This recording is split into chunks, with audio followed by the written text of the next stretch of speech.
ये वाला जो क्वेश्चन हम डिस्कस करने जा रहे हैं बहुत ही इंपॉर्टेंट है।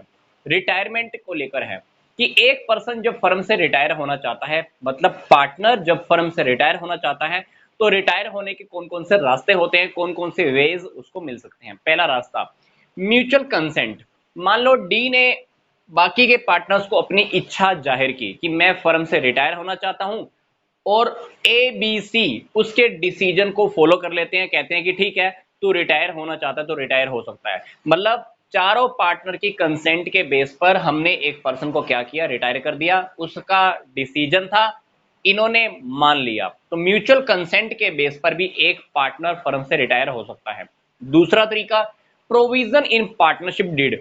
कभी कभी पार्टनरशिप डीड में, मतलब साझेदारी संलेख में, ये बात पहले से ही लिखी होती है, प्रोविजन हमने पहले से ही बना रखा होता है कि किसी भी पर्सन को अगर रिटायरमेंट करनी है तो रिटायरमेंट उसकी कैसे हो सकती है। मान लो हमने प्रोविजन में लिखा हुआ है कि एक पर्सन की एज अगर 60 साल हो गई या 70 साल हो गई तो अब हम उसको रिटायर कर सकते हैं। तो वो प्रोविजन पार्टनरशिप डीड में किसी भी तरह का हो सकता है।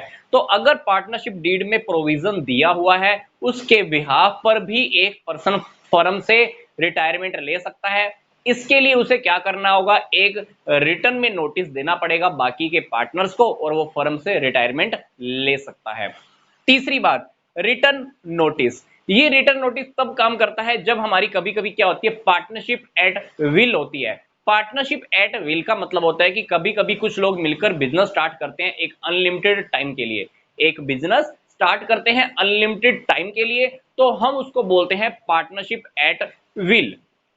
इस केस के अंदर जिस पर्सन को रिटायरमेंट लेनी है वो पर्सन क्या करेगा, बाकी के सारे पार्टनर्स को रिटर्न के अंदर अपने कंसेंट को बताएगा, रिटर्न में अपने डिसीजन को बताएगा कि मैं फर्म से रिटायर होना चाहता हूं, और इस तरीके से वो फर्म से रिटायरमेंट ले सकता है। तो सिंपल सी बात, रिटायर होने के तीन वेज हैं, तीन रास्ते हैं। पहली बात, सभी पार्टनर्स की आपस में ही एग्रीमेंट हो जाती है कि अच्छा इसने रिटायर होना है, चलो रिटायर अब इसको कर देते हैं, इसके डिसीजन को मान लेते हैं। दूसरी बात, पार्टनरशिप डीड के अंदर प्रोविजन है, उसके अकॉर्डिंग तो आपको पता है कि रिटायर होना ही पड़ेगा।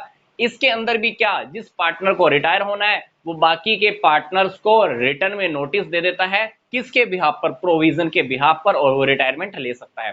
तीसरे केस के अंदर सिंपल सी बात है, हमने पार्टनरशिप शुरू की है, पार्टनरशिप एट विल की बात कर रहा हूं। इसके अंदर क्या हुआ, हमने बिजनेस स्टार्ट किया अनलिमिटेड टाइम के लिए, बिजनेस पता नहीं कब पूरा होगा या पता नहीं कितने समय तक चलने वाला है। इस केस में क्या करेगा, जिस पर्सन ने रिटायरमेंट लेनी है वो बाकी के सारे पार्टनर्स को रिटर्न में एक नोटिस देगा, और वो वहां से रिटायरमेंट लेकर जा सकता है।